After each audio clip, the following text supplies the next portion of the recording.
today's news bulletin from NGPR, we bring you an exclusive interview with the Lord President of the High Council of Time Lords of New Gallifrey. We also have news of a declaration from the Lord Chancellor of the New Gallifrey chapter of House Prydon. First, our interview with the Lord President. There were a few points that have gone on during the last week that I felt necessary to address. Number one, I took some criticism from members of the High Council, including our Lord Chancellor, about why I put execution on the table as an option. I really didn't have any choice. As President, it's my job to present all constitutionally valid options to the High Council. And I know that our Chancellor loves his gray areas, and as he was so accurate to point out, he's been rather gray for quite some time. It, of course, is very nice to see him in youthful health once again. But it should be noted that execution for high treason is a mandated penalty by our Constitution. I actually didn't agree with that. I don't believe there's enough of us here at the moment, no matter how egregious someone's offense, to be killing Time Lords. However, I had to put that option on the table.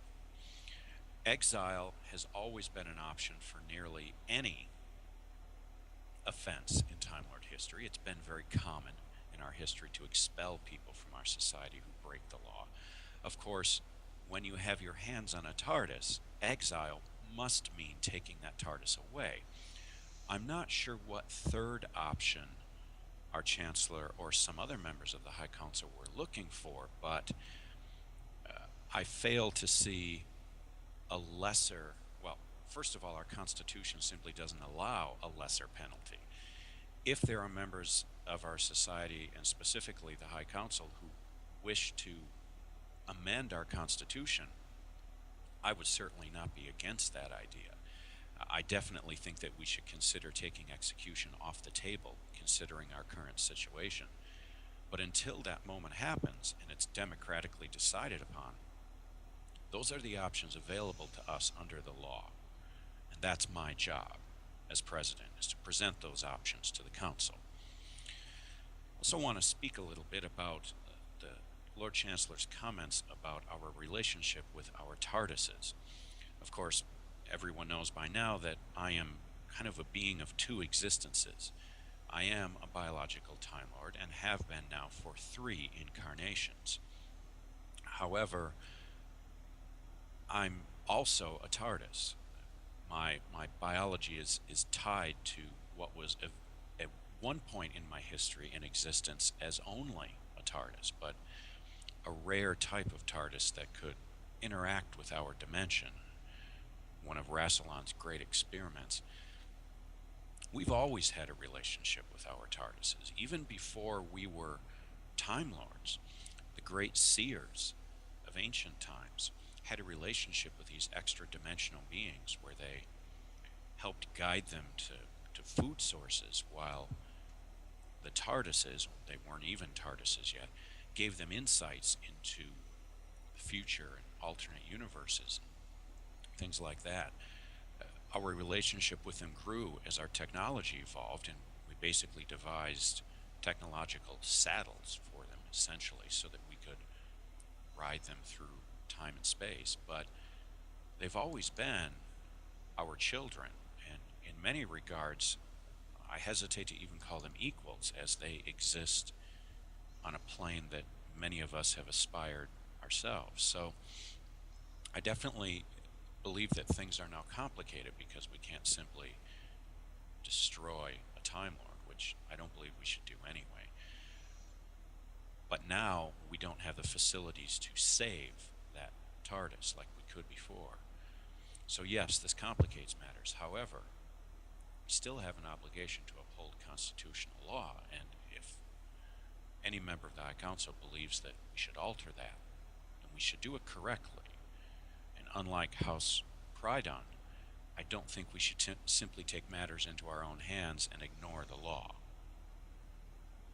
Earlier today, we received the following declaration from the New Gallifrey chapter of House Prydon.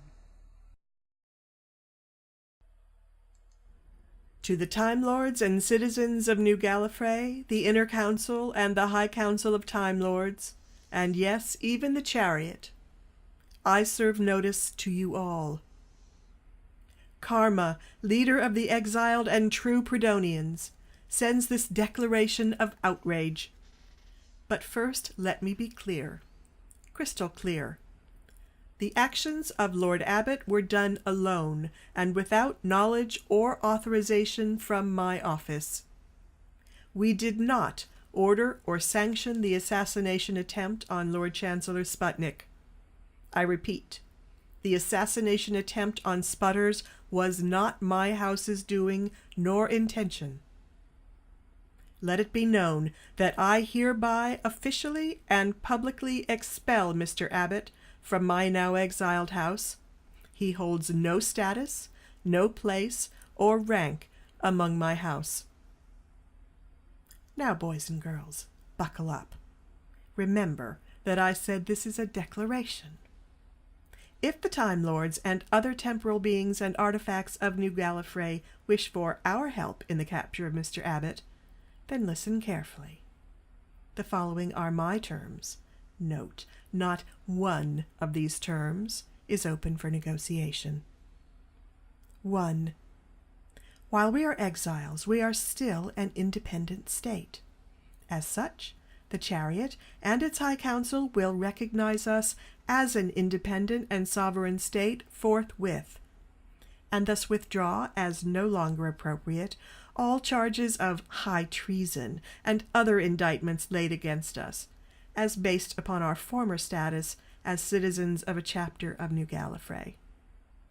2. As an officially recognized sovereign state, we request a seat on the High Council, as was extended to Governor Judy of Olyesti in times past, and under the same conditions. Our attendance at Council to be protected by mutually recognized diplomatic immunity. 3. Our TTCs will remain in my exiled house's possession. Oh, don't worry. We have alternative means and methods for their continued operation. While no formal treaty exists between my government and yours, it would be inappropriate for me to divulge them. 4. All our house's relics, artifacts, and various toys, which also includes the recovered research station of Lord Omega, also remain the sovereign property of my house, and shall continue to remain in our care. 5. Extradition and other treaties between my sovereign state, its holdings and properties to be established and normalized, preferably before Mr. Abbot is brought to justice for his actions. These are my house's terms. My house, and while I recognize we may no longer be the Prydonian house, we still remain Prydonian in blood. These are my terms. If the Chariot and the Inner Council of Time Lords wish to discuss them with me, they may do so by contacting me on the private channel reserved for those of us on the Inner Council. If these terms are rejected, we will not entertain any requests for extradition concerning Mr. Abbot, and should we locate him, shall consider him solely at the mercy of Prydonian justice. Lastly, to clear the air, my warnings of the coming dangers were not to do with inciting a civil war or with Mr. Abbot's actions in any way, shape, or form. We got our peaceful exile. What I was actually referring to is the danger of the entity known as the Jinn. You are not prepared. We did not hide in the halls of the Panopticon. Far from it. We were busy making preparations for the Jinn's coming. We warned the Inner Council and urged them to prepare. They did not. This has forced me and my house to take matters into our own hands.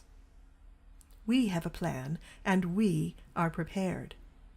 The resources and expertise of our house are considerable, and know that should your High Council accede to our reasonable prerequisites for negotiation, we can begin as independent time-active nations to work together to face the crisis to come. Barring the treacherous attempt on the life of His Excellency, events have transpired as I have foreseen. This attempted murder I dearly wish had never occurred. For that, our house extends its condolences to the Council and our wishes for Spudders to make a healthy and speedy recovery. Lady Karma, leader of an exiled house. Stay tuned to NGPR, your news service for New Gallifrey.